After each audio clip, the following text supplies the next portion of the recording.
প্রশ্ন আছে না, এগুলো তো আমার একটা প্রশ্ন আছে, হচ্ছে তো একটা পলিটিক্যাল পার্টি আর একটা পলিটিক্যাল সাথে ভোটে লড়তে গেলে তার সাংগঠনিক ক্ষমতা লাগে।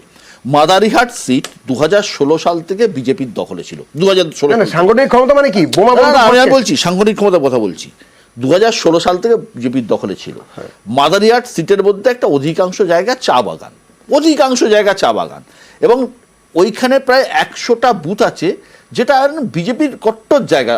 মনোজ টিগ্গা ওখানকার এমএলএ ছিলেন। একদম স্ট্যাটিস্টিক্স বলছে এবারের ভোটে 6 মাস আগে যে ভোট হয়েছে সে ভোটে এই 100টা বুথে অধিকাংশ বুথ বিজেপি জিতেছে। এবারে স্ট্যাটিস্টিক্স এই 100টা বুথের মধ্যে 81টা তৃণমূল জিতেছে, 19টা বিজেপি জিতেছে। কেন হচ্ছে এরকম? আমি আবারও বলতে চাই, এই যে হঠাৎ উলটপুরাণ ঘটা, এটাতে তো এরকম হতে পারে না যে একটা নতুন কোনো কিছু সমীকরণ তৈরি হয়েছে। মাদারিহাটে কি হয়েছে এই কদিনে যে একদম চা বাগানে আপনারা প্রতিশ্রুতি দিয়েছেন, পালন করতে পারেননি। আমি বলি দেবজিৎ পুরনো ছেলে আরএসএস এর। যেটা হয়েছে যে ওখানে মাদারিহাটে যাকে প্রার্থী করা হয়েছে তার নাম রাহুল লোহার। তার বাবা সিটুর 19 জনকে পুড়িয়ে মারার জন্য অভিযুক্ত। তো আরএসএস এর লোকরা গিয়ে রাহুল লোহারকে ভোট দেবে? আমি উদাহরণ দিচ্ছি। দেখুন, আমাদের সমস্যা হচ্ছে আমরা সবাই তো এসি হলে বসে থাকি। কার্ল্যাং রায় যাকে বিজেপি প্রার্থী করেছে, অনন্যা রায় চক্রবর্তী, তিনি 1.5 মাস আগে অবধি তৃণমূলের কাউন্সিলর ছিলেন আর তার স্বামী কংগ্রেসের জেলা পরিষদ সদস্য। ওইখান দিয়ে আমি নাম করতে চাই না, ওনাদের দলের শ্রদ্ধেয় নেতা যাচ্ছিলেন, রাস্তায় দেখা হয়েছে, অনন্যাকে প্রার্থী করে দিয়েছেন। তো আপনি আশা করছেন যে গোটা বাঁকুড়ায় আরএসএস এর সব লোক গিয়ে অনন্যা রায় চক্রবর্তীর জন্য করবে? দেখুন, আপনি যদি রাস্তা থেকে খুঁজে এনে রোল করান, সে সত্যজিৎ রায় হলে আপনি সিনেমা হিট করাতে পারেন, কিন্তু শুভেন্দু অধিকারী বা সুকান্ত মজুমদার সত্যজিৎ রায় নয় যে তাদের জিতিয়ে দেবেন। অভিষেক হরিয়ানায় হার, মহারাষ্ট্রে হার, জোটের বাজারে আপনাদের তো গুরুত্ব কমছে, আঞ্চলিক দলগুলো কথা শুনবে না। আর আচ্ছা, আঞ্চলিক দলগুলো কথা শুনবে কি শুনবে না আমি একটু পরে আসছি। তার আগে দুটো বক্তব্য। শশীদি একটা ইন্টারেস্টিং কথা বললেন, খুব ভালো লাগলো, যে মমতা বন্দ্যোপাধ্যায় আসার পর ট্রেড ইউনিয়ন আন্দোলনকে টাটা গুড বাই করা হয়েছে। উনি ভুলে গেছেন টাটাকেও গুড বাই করা হয়েছিল, শুধু ট্রেড ইউনিয়ন আন্দোলনকে টাটা গুড বাই করা হয়নি। সমস্যাটা হচ্ছে, তুমি একটা খুব ইন্টারেস্টিং প্রশ্ন করলে যে দুর্নীতির ইস্যুতে কি কখনো ভোট হয়? একদম, মানে হয়তো স্টেফেন হাউসের ঘটনা বা একটা বোফোর্স বাদ দিলে হয় না, কিন্তু তাতে দুর্নীতিটা চোখে বন্ধ করে থাকা যায় না। দুর্নীতিটা হয়েছে সেটা স্বীকার করে নিতে হবে। সেই মানে ওরম কথা বলতো, ঠিক আছে ওর টাকা নাই কিন্তু কাজটা করে, মানে এফিসিয়েন্ট চোর। এটা কোনোদিন যুক্তি হতে পারে না। But okay, nothing success like success. আমাদেরকে স্বীকার করে নিতে হবে যে আমরা জিততে পারিনি। ঠিক যেরকম সুমনদাটা খুব ইন্টারেস্টিং কথা বললো যে 1980-র দশকের অলিম্পিকের মতো। আমি একটা ছোট্ট কথা বলছি, ছোট্ট প্রশ্ন। তুমি আমাকে বলো অভিষেক, যে আমরা যারা জনগণ, যারা ট্যাক্স দিই, ভারতবর্ষের 100 কোটির উপর মানুষ, একটা আদানি ইস্যু, সেটা দুর্নীতির ইস্যু হতে পারে, কিন্তু সাধারণ মানুষের কি এসে যায়? পার্লামেন্ট দিনের পর দিন বন্ধ, 7 দিন ধরে পার্লামেন্ট বন্ধ।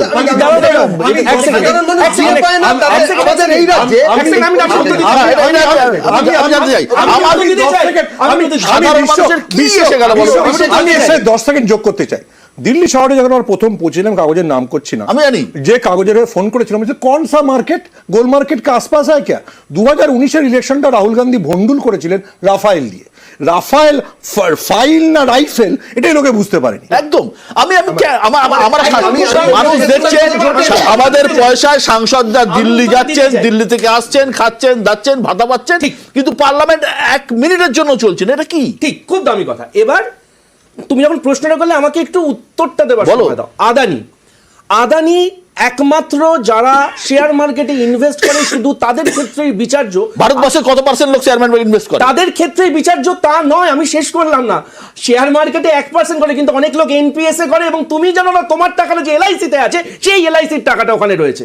সমস্যাটা এটা নয় যে তুমি অ্যাক্টিভলি শেয়ার মার্কেটে পাবলিককে বোঝাতে পারছো। একদম। এবার তুমি ধারাবিটাকে জাস্ট বিক্রি করে দেওয়া হবে বলে সরকার বদলে গেছে, এটা ধারাবির মানুষ বিশ্বাস করতে চায়নি। We have to accept it. তার মানে সত্যিটা মিথ্যা হয়ে যাচ্ছে না। আমি তোমার সেকেন্ড পয়েন্টের সঙ্গে যে আমরা হয়তো তাকে বোঝাতে পারছি না, কিন্তু আমি সুমনদার সঙ্গে একটা কথার একটু অ্যানেকডোট দিতে চাই। না, সন্ত্রাস নিয়ে আমরা এই মুহূর্তে সত্যি কোনো অভিযোগ করছি না, কারণ ঠিক যেরকম অস্ট্রেলিয়ায় খেলতে গেলে তোমার বাউন্সি পিচে খেলতে হবে, তোমার একটা বোমটা প্রয়োজন। যতদিন না আমরা পেটোর জবাবটা মাস্কেট দিয়ে দিতে পারছি ততদিন হাঁটতে হবে। কিন্তু যেই মুহূর্তে পেটোর জবাবটা মাস্কেট দিয়ে দেবো তখন কিন্তু মানবাধিকারের প্রশ্ন তুললে হবে না। দেখেছো আজকে কোথায় আছে? মাস্কেট ছোঁয়ার লোক দরকার। এবার সমস্যা অন্য জায়গায়। এবার শশী দি, having said that, last কথাটা যাবো আমি একটা। বাস্তব না না শুনে নিন, আপনি সুবিধা বল। বাস্তবটা প্রত্যেকে অস্বীকার করলেন, এটা আমি শুনে অবাক লাগে। পশ্চিম বাংলায় বিরোধী দল হিসেবে তারা নিজেরা পরিচয় দেন। পশ্চিম বাংলার ভালো চান তো? পশ্চিম বাংলাকে বঞ্চিত করা হচ্ছে কেন্দ্রীয় সরকারের পক্ষ থেকে। এই এতগুলো বিরোধী দল কেউ আওয়াজ তুলে কি? তোলে না। প্রাইস রাইস সম্বন্ধে তোলে আওয়াজ, আন্দোলন কিছু আপনি দেখবেন না। এই যে বেরোজগার, যেটা না বাংলায় বাংলায় বাংলায় আপনারা কিচ্ছু করেন না। বাংলায় আপনারা যেটা করলেন যে মানুষের বক্তব্য, মানুষের যে মূল বিষয়গুলো, মানুষের কষ্টটাই বুঝতে পারলেন না। এইটা আপনার তিনজনই মিলে এক জায়গায় কিন্তু ইউনাইটেড রয়েছেন। আপনি ভাবুন তো, লোকসভাতে যে রেজাল্ট ছিল মহারাষ্ট্রতে আর এই বিধানসভাতে কি রেজাল্ট হলো, এই তফাৎটা হলো কেন? মুশকিল হচ্ছে না মুশকিল হচ্ছে যে এই যে বললেন রিজনাল দল, এই যে আমাদেরকে ছোট করো বড় করে, এইগুলো করলে হবে না। এইটা যখন আমরা অ্যালায়েন্সে আছি তখনও আমরা বলেছি, যারা বলার চেষ্টা করছে সেটাতে তখন আপনি প্রতিবাদও করেননি। যে রিজনাল পার্টিসগুলো যারা আছে কিংবা যেখানে যে যেমন যার ডমিনেশন রয়েছে কিংবা যেখানে তার প্রাধান্য রয়েছে তাকে গুরুত্ব দিতে হবে, এইটা কিন্তু অত্যন্ত ইম্পর্টেন্ট। এবং আবারও বলি যে বামেরাই বলুন কিংবা বিজেপি তো বঞ্চিত করছেই। আজকে যখন বিধানসভায় এইটা নিয়ে আমরা প্রস্তাব তুলছি, বিজেপি কি করবে? বিজেপি তো বিধানসভায় অংশগ্রহণই করে না। ওই যে আপনি দেখালেন প্রথমে অনেক ক্ষোভ বিক্ষোভ চিৎকার চেঁচামেচি, কিন্তু এর বাইরে কিছু নয়। মানুষের পাশে যারা দাঁড়ালেন না, মানুষ কেন তাদের পাশে দাঁড়াবে? পরিষ্কার কথা এটা। প্রথম 3 মিনিট 1 মিনিট। প্রথম কথা হচ্ছে যে বঞ্চনাকারী বিজেপির তরফ থেকে এবং ফ্লোরে কথা না বলা বিজেপির তরফ থেকে দিদির কাছে আমার দুটো প্রশ্ন আছে, নিষ্পাপ প্রশ্ন। 1 নম্বর, এই যে পশ্চিমবঙ্গকে এগিয়ে নিয়ে যাওয়ার জন্য রাজ্য যারা কর্মচারী তাদের দিয়ে দেওয়া বন্ধ করা, এটা তো এগিয়ে নিয়ে যাওয়ার জন্য, এগিয়ে বাংলার জন্য। পশ্চিমবঙ্গকে এগিয়ে নিয়ে যাওয়ার জন্য কি অসাধারণ কষ্ট করে সব জায়গাতে এই যে আবাস কেলেঙ্কারি, এই যে টেট কেলেঙ্কারি, এই যে কেলেঙ্কারি আর কেলেঙ্কারি চতুর্দিকে, সেগুলো তো এগিয়ে বাংলার জন্য, মানে এগিয়ে নিয়ে যেতে হবে। বঞ্চনাকারী বিজেপির জন্য দায়ী, একদম ঠিক বলেছেন। 3 নম্বর কিন্তু ভুল। না কেন বলবো না, কেন বলবো না, কেন বলবো না? আমাদের টিম আসার আগে বাজেট কিন্তু লিস্টটা স্যানিটাইজ করে 11 লক্ষ বাড়ি দেবেন বললে, আপনারা বাড়ি দিলেন না, আপনারা বাড়ি দেবেন না, আপনারা ভোটে হারবেন। এবং এই ভোটের এই টাকাটা কাটটা বাড়ির জন্য, এই টাকাটা কাটটা কাজের জন্য। আমি আবার বাংলার আবাস যোজনা স্টিকার মুছে, আবার বলছি বাংলার আবাস যোজনা স্টিকার মুছে প্রধানমন্ত্রী আবাস যোজনা স্টিকার লাগাতে গিয়ে আপনাদের জন্য নাম এতটা গুরুত্বপূর্ণ, ওটা শুনুন, এই রাজ্যের মুখ্যমন্ত্রী মমতা বন্দ্যোপাধ্যায়ের নামে করছে না আবাস যোজনা। বাংলা আবাস যোজনা হবে না কেন? গুজরাট আবাস যোজনা হয়, প্রধানমন্ত্রী আবাস যোজনা হবে না কেন? এই রাজ্যে তাই বলে টাকা আটকে দেয়, তাই বলে গরিব মানুষের মাথার উপর রাজনীতি সুবোধ না, ঠিক সুবোধ। কংগ্রেসও ঠিক করতে হবে না, কংগ্রেসকেও ঠিক করতে হবে। বাংলায় আপনি মমতা বন্দ্যোপাধ্যায়ের বিরুদ্ধে বলবেন, এখানে আপনি লেফটের সঙ্গে অ্যালায়েন্স করবেন, কেরালাতে কংগ্রেস লেফটের বিরুদ্ধে লড়বে, কিছু একটা তো বলতে হবে। আপনারা কংগ্রেসকে সাপোর্ট করেন না, আমি আপনাকে বলছি না সংগঠন বানাবেন। দেবে সুমন, এই যে রাজনীতি তো কৌশল সবসময়, যে কোনো সময় আমি কি কৌশল নেব তখন আমাকে তাৎক্ষণিক ভাবতে হবে। প্রত্যেকটা দিনই তো কৌশল। দেবজিৎ যেটা বলছে, হ্যাঁ, কখন কাকে হাত ধরতে হবে, কখন কার হাত ছাড়তে হবে, এটাও তো রাজনীতির অঙ্গ। অবশ্যই। দেখ, মানে পৃথিবীর ইতিহাসে, মানে এখনো অবধি সবচেয়ে বড় যে দ্বিতীয় বিশ্বযুদ্ধটা, সেখানে যে 3 জন একসঙ্গে এসেছিল, সেই 3 জনের মধ্যে কোন রকম আদর্শগত মিল, কোন রকম খাওয়া দাওয়ার মিল, এক ধরনের পানীয় সেবন, কোনো কিছু মিল ছিল না। এবং 3 জনের মধ্যে অনেকে বেশ যথেষ্ট চরিত্রের দিক থেকে খারাপ লোক ছিল, কিন্তু দে ডিফিটেড হিটলার। সো আপনাকে তো স্ট্র্যাটেজি করতে হবে। এবার সমস্যা হচ্ছে দুটো সমস্যা, বামেদের নিয়ে আলোচনা করে লাভ নেই। বামেদের প্রথমত বুঝতে হবে যে তাদের নাম পরিবর্তন করে সোশ্যাল ডেমোক্র্যাট পার্টি হলে কংগ্রেসের অনুষঙ্গে থাকলে, যেমন মমতা বন্দ্যোপাধ্যায় এসইউসিকে সিট দিতেন, তেমনি কংগ্রেসও তামিলনাড়ু টাড়ুতে সিট দেবে, বামেরা বেঁচে থাকবে। But main opposition, so call main opposition Congress, they have to be on the ground. আমি মমতাকে গালাগাল দেবো, আমি তেজস্বীকে গালাগাল দেবো, আমি হেমন্ত সোরেনকে গালাগাল দেবো, কিন্তু আমি নিজে কি করছিলাম? আমি তো এটা স্বীকার করি এবং মনে করি এটা স্ট্যাটিস্টিক্স যে কংগ্রেসের কাছে 2024-এর ইলেকশন আগে অবধি 20% ভোট ছিল। তো Congress has a role to play. Congress যখন মহারাষ্ট্রে নির্বাচন হচ্ছে এবং যখন রোজ রিপোর্ট আসছে যে গ্রাউন্ডে তুমি স্লিপিং, তখন তুমি তো উদ্ধব ঠাকরে আর শরদ পাওয়ার, আমাদের শরদ পাওয়ারের বয়স 80 পেরিয়ে গেছে, তুমি তার উপর ছেড়ে দিয়ে ওয়ে না যেটা তোমার জেতা আসন, এটা আলাদা কথা। যদি না ওনাদের খুব কংগ্রেসের সিপিআইয়ের প্রতি রাগ হয়ে থাকে যে দেখাবো যে সিপিআইকে হারাচ্ছি, তাছাড়া তো ওয়েনারে যাওয়ার কোনো কারণ নেই। আমি তো যেখানে আমার জেতার চান্স আছে সেটা করব। দেখ, অস্ট্রেলিয়া ক্রিকেট, আবার কে যেন ক্রিকেটের উদাহরণ দিচ্ছিল, স্লেজিং। অস্ট্রেলিয়ান ক্রিকেটের নিয়ম হচ্ছে যে তুমি সিঙ্গেল নিয়ে পারলে যেত, তুমি যদি 4-6 না করো তুমি যেত, তুমি কিছু তো করো। কিছু তো অভিষেক যেটা সুমন বলল, আমি ঘটনাচক্রে গতকাল হেমন্ত সোরেনের শপথ অনুষ্ঠানে ছিলাম। একটা সব কংগ্রেস একার ক্ষমতা এই মুহূর্তে ভারতবর্ষে একটি স্টেটে আছে, আমি ছোট স্টেট ধরছি না, সেটা যে কানাডা। সেই 3টে স্টেটে আছে, কর্ণাটক, হিমাচল আর তেলেঙ্গানা। আমি ছোট স্টেট ধরছি, আচ্ছা হিমাচল আর তেলেঙ্গানা ধরছি না, আমি তেলেঙ্গানাও ধরছি না। কংগ্রেস একার ক্ষমতায় একটা স্টেটে, বড় স্টেটে আছে, সেটা হচ্ছে কর্ণাটক। কংগ্রেস যখন আমরা ধরে নিয়েছিলাম হরিয়ানা হয়তো দারুণ রেজাল্ট হবে, হরিয়ানা হাতছাড়া হয়ে গেল। মহারাষ্ট্র সমস্ত সমীক্ষা বলছিল ভালো রেজাল্ট হবে, কংগ্রেস সেই রোলটা প্লে করতে পারলো না। লড়াই হলো পাওয়ার ভার্সেস পাওয়ার, লড়াই হলো উদ্ধব পন্থী শিবসেনা ভার্সেস শিন্দেপন্থী শিবসেনা, এবং মাঝখান থেকে বিজেপি ক্লিন সুইপ করে বেরিয়ে গেল এবং একক সংখ্যাগরিষ্ঠতার কাছাকাছি পৌঁছে গেল। পশ্চিমবঙ্গ একই অবস্থা। হেমন্ত সোরেন কালকে একা শপথ নিলেন কেন?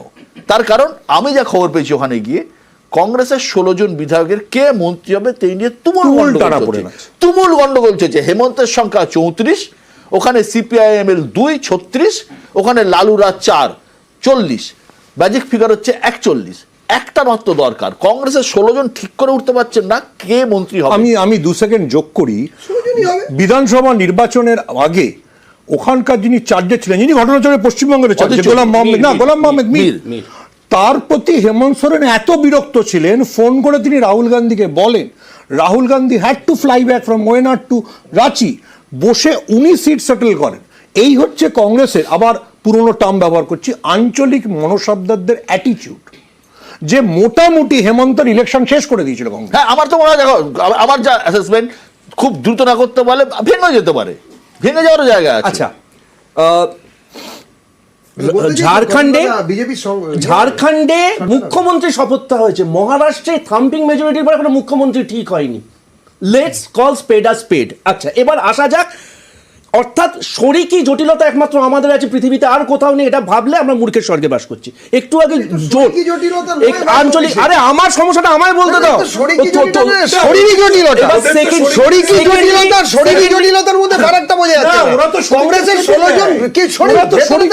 আরে ভাই, আমি আমার সমস্যাটা আমি মিটিয়ে দেব। অভিষেক 10 সেকেন্ড, তোমায় বুঝতে হবে, ওরা শিন্ডেকে নিয়েছিল, ওটা ছিল প্রথম পলিটিক্যাল অগ্নিবীর। 3 বছরের জন্য তুমি অগ্নিবীর পদে এসো, তারপরে তোমাকে রিটায়ারমেন্ট দিয়ে দেবো। আচ্ছা, অগ্নিবীর ছিল, এবার এখন সিকিউরিটি গার্ড করবে। আচ্ছা ঠিক আছে, তাহলে আমার কিছু বক্তব্য নেই। তুমি যে শরিকি কথা বললে, আচ্ছা পাঞ্জাবে কংগ্রেস এবং আপ আলাদা লড়েছে, সেখানে বিজেপি 0। দিল্লিতে কংগ্রেস আর আপ একসাথে লড়েছে, সেখানে বিজেপি 7-7। কোথাও তো গিয়ে এক বলতে হবে যে তুমি যদি এটা বলে থাকো, সেখানে দিল্লিতে কিন্তু আম আদমি পার্টির 4টে, অস্ট্রেলিয়ার পিচ বাউন্সি, ইন্ডিয়ার পিচ পাটা, কোন পিচে কি খেলতে হবে সেটা তোমায় ভাবতে হবে।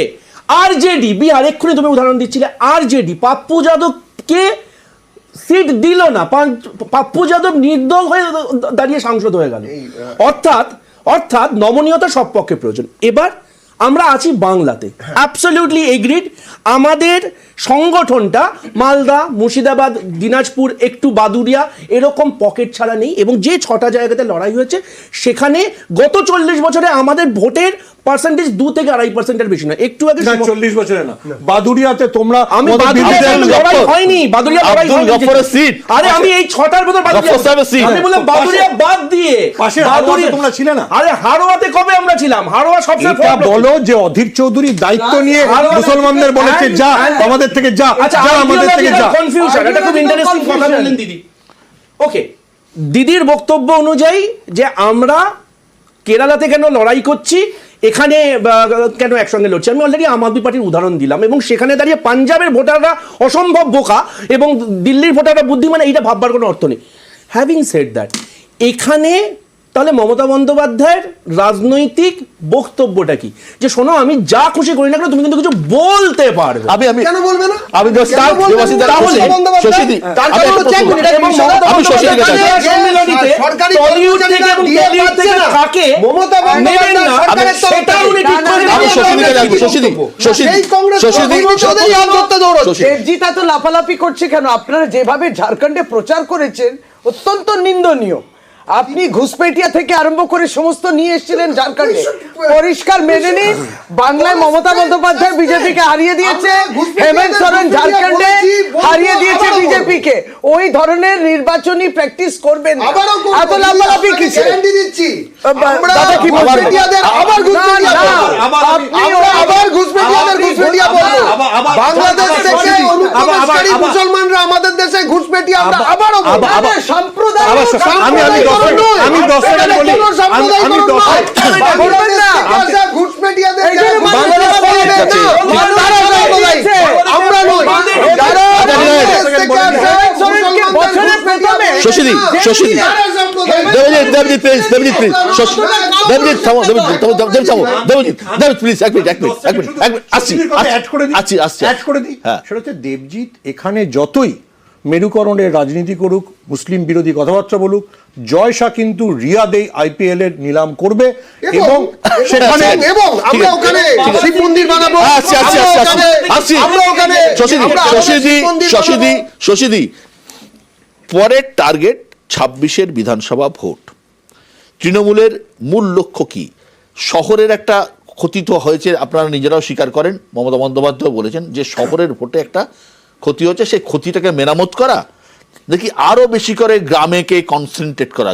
না না, শহর এবং গ্রাম দুটোকেই প্রাধান্য দিয়ে উন্নয়নের কাজ, নিশ্চয় প্রকল্পের কাজ, আমাদের নিজেদের সংশোধনী, মানুষ সেটা বলুক কোথায় গন্ডগোল ইত্যাদি সমস্ত যা বলবে সমস্তটা আমরা শুনবো, এবং মাটির সঙ্গে কোনোদিন মাটির উপরে উড়বো না, মাটির সঙ্গে সম্পর্ক এবং সাংগঠনিক যে শক্তিটা আমাদের রয়েছে সেটাকে আরো বাড়ানো এবং আরো জিনিসটা সুন্দর স্বচ্ছভাবে করা। এবং মমতা বন্দ্যোপাধ্যায় সেই ডাইরেকশন খুব সুন্দরভাবে দিয়েছেন। এত পরিষ্কার কোনো রাজনৈতিক নেতা সারা ভারতবর্ষে কোনো রাজনৈতিক দল নেই যেটা তিনি পরিষ্কারভাবে নিজের দল সম্বন্ধে বলেন, সেটা তিনি পরিষ্কার করবেন। সুতরাং সেই স্বচ্ছতা আসবে। দেবাশিস আসবো